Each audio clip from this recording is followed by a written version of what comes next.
कि अरे इस दुनिया में अब वो ताकत नहीं कि यहाँ से Baba Saheb doctor B are Ambedkar का नाम मिटा सके।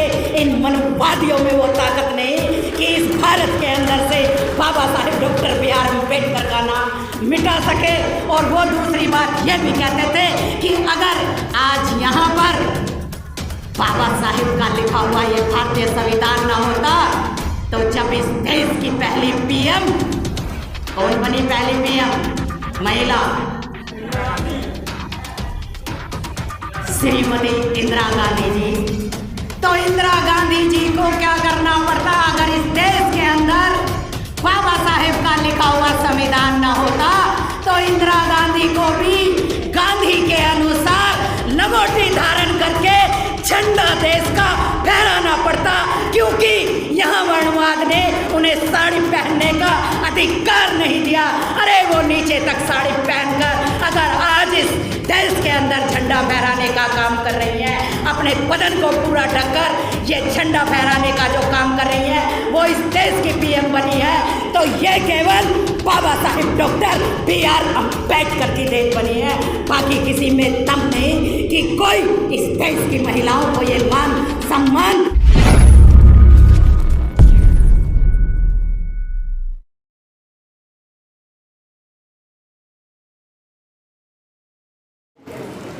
महाकारुणिक सम्यक संबुद्ध तथागत बुद्ध के चरणों में कोटि कोटि नमन। Bodhisattva Baba Saheb doctor B are Ambedkar ji के चरणों में कोटि कोटि नमन। समस्त पूज्य भिक्षु एवं भिक्षुणी संघ के चरणों में कोटि कोटि नमन करते हुए और भीम सेन जी के नाम से मेरी पहचान कराने वाले मेरे धर्मगुरु श्रद्धेय डॉक्टर डी.वी.एस. सायरा जी को भी सत सत नमन करते हुए और आज इस समता बोध विहार में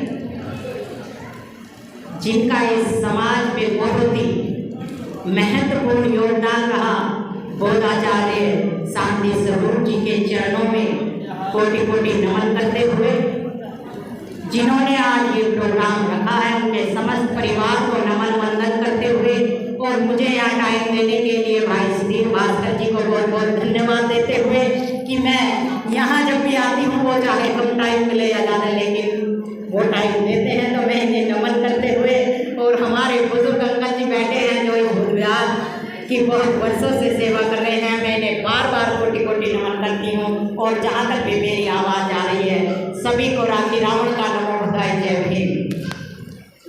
क्या है, क्या बोला? नमो बुद्धाय जय भीम।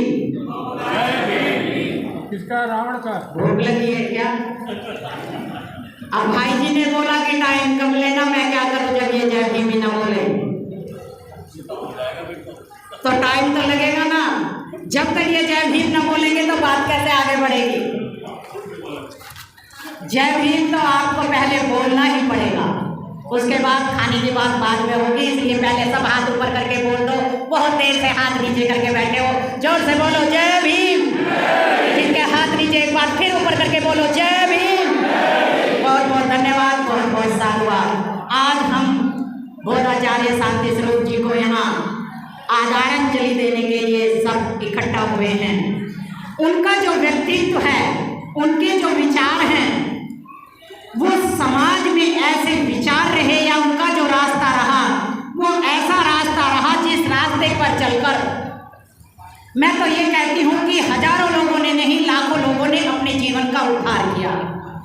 लाखों लोग उनके रास्ते पर चले। और अभी हमारे गुरुजी श्रद्धेय भद्र सिंह रावत जी ने एक बात कही थी जो मैंने भी बुक के अंदर पढ़ी थी कि जब इनका जन्म हुआ तो इनका नाम गुलाब सिंह रखा, और जब बाबा साहेब से इनके पिताजी की मुलाकात हुई, उन्होंने नाम बताया तो उन्होंने कहा कि अरे ये गुलाब क्या नाम रख दिया, जो सुबह को जेब में लगाते हैं और शाम तक गुलाब मुरझा जाता है, तो ये गुलाब नाम मुझे पसंद नहीं है।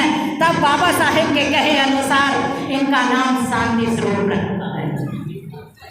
लेकिन बाबा साहेब ने इनका नाम रखा, उससे भी महत्वपूर्ण बात यह है कि इन्होंने बाबा साहेब ने जो नाम रखा उस नाम की गरिमा शांति स्वरूप जी ने अपने जीवन में जिंदा रहते हुए बरकरार रखी। कभी भी उन्होंने बाबा साहेब के नाम को झुकने नहीं दिया, कभी भी उन्होंने उन्होंने बुद्धिज्म को झुकने नहीं दिया।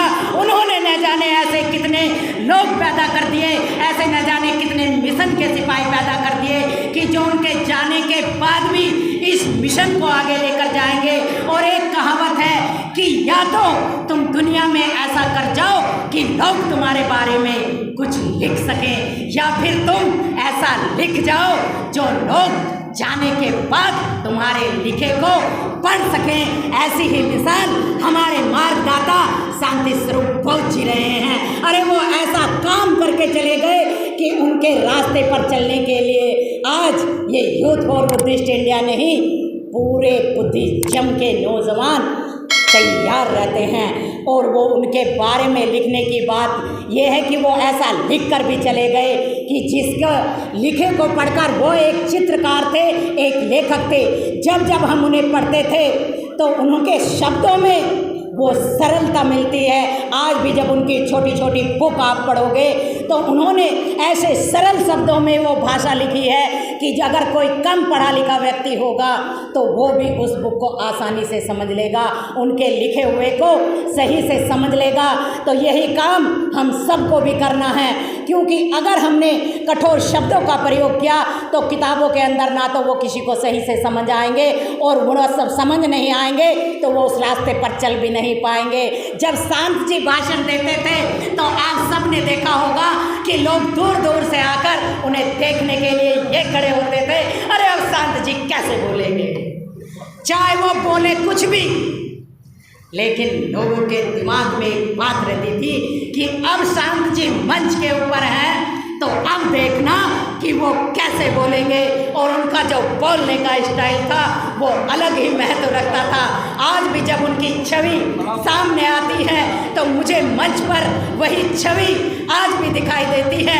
वो ऐसे शुरू कर करके ऐसे वो खुद तो झूमते ही थे, सामने बैठे हुए लोगों को भी ताली बजाने के लिए और झूमने के लिए 2 मिनट में ही मजबूर कर देते थे। ये खूबी केवल इनके अंदर मैंने अभी तक ऐसे वक्ता अपने जीवन में नहीं देखे। कहाँ तो मैं बाबा साहेब को पढ़ती थी कि बाबा साहेब ऐसे वक्ता हैं या ऐसे वक्ता रहे, और दूसरे शांति स्वरूप जी को जब खुद देखते थे और एक बात वो बहुत अच्छे से कहते थे, आज मुझे वो बात याद आ गई कि अरे इस दुनिया में अब वो ताकत नहीं कि यहाँ से बाबा साहेब डॉक्टर B.R. अम्बेडकर का नाम मिटा सके। इन मनवादियों में वो ताकत नहीं कि इस भारत के अंदर से बाबा साहेब डॉक्टर B.R. अम्बेडकर का नाम मिटा सके। और वो दूसरी बात ये भी कहते थे कि अगर आज यहाँ पर बाबा साहेब का लिखा हुआ ये भारतीय संविधान ना होता तो जब इस देश की पहली PM कौन बनी, पहली PM महिला श्रीमती इंदिरा गांधी जी, तो इंदिरा गांधी जी को क्या करना पड़ता अगर इस देश के अंदर बाबा साहेब का लिखा हुआ संविधान ना होता तो इंदिरा गांधी को भी गांधी के अनुसार लंगोटी धारण करके झंडा देश का फहराना पड़ता, क्योंकि यहाँ वर्णवाद ने उन्हें साड़ी पहनने का अधिकार नहीं दिया।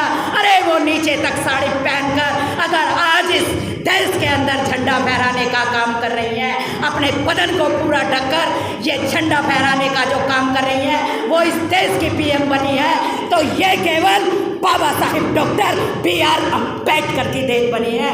बाकी किसी में दम नहीं कि कोई इस देश की महिलाओं को ये मान सम्मान स्वाभिमान दे सकता। इसलिए मैं इस परिवार के साथ हमेशा ऋणी के साथ जुड़ी रहूंगी, क्योंकि शांति स्वरूप जी ने सहरा जी के कहने से, तब तो मैं छोटे छोटे कैडरों में सहरा जी के साथ जाया करती थी, लेकिन ताल कटोरा स्टेडियम के अंदर शांति स्वरूप बहुत जी एक ऐसी शख्सियत है जिन्होंने सहरा जी के मात्र कहने से, उन्हें नहीं पता था कि राखी रावण बोलती है या नहीं बोलती, लेकिन सहरा जी ने कहा कि राखी रावण हमारे साथ कैडर में जाती हैं, उन्हें केवल 2 मिनट का टाइम मंच के पर दे दो। तो इन्होंने ताल कटोरा स्टेडियम के अंदर राखी रावण को पहली बार वहाँ टाइम दिया था, और वहीं से राखी रावण की मंचों पर पहचान बननी शुरू हुई थी। उससे पहले ये राखी रावण छोटे छोटे कैडर अपने धर्मगुरु श्रद्धेय डॉक्टर D.V.S. जहरा जी के साथ लेती थी, लेकिन आज ये राखी रावण पूरे भारत के अंदर जानी जाती है और भारत ही नहीं विदेशों तक भी राखी रावण की वीडियो जाती है। तो इसके लिए मेरे जीवन में दो लोगों का विशेष महत्व अपने जीवन में देती हूँ, श्रद्धेय डॉक्टर DVS सहरा बोस जी और दूसरे शांति स्वरूप बोस जी, जिन्होंने मुझे मंच पर लाकर और कैडर लाकर यहाँ तक पहुँचाया। और मुझे भी नहीं पता था कि इनके अंदर वो खूबी है कि ये किसी को तराशने का भी काम करते हैं, क्योंकि इस समाज के अंदर बहुत सारे लोग महिलाओं को भुला तो लेते हैं, लेकिन मैंने आज भी मंचों पर देखा है उन्हें टाइम नहीं देते। ये हकीकत है या नहीं है? आपको तो टाइम मिल गया। मैं वही बात बोल रही हूँ, मंचों पर जब टाइम देने का बात आती है तो वहाँ पर पुरुषों की लाइन लगी रहती है। अरे पुरुष 10 वक्ता मिलते हैं तो क्या महिलाओं का 3 का भी हकदार नहीं?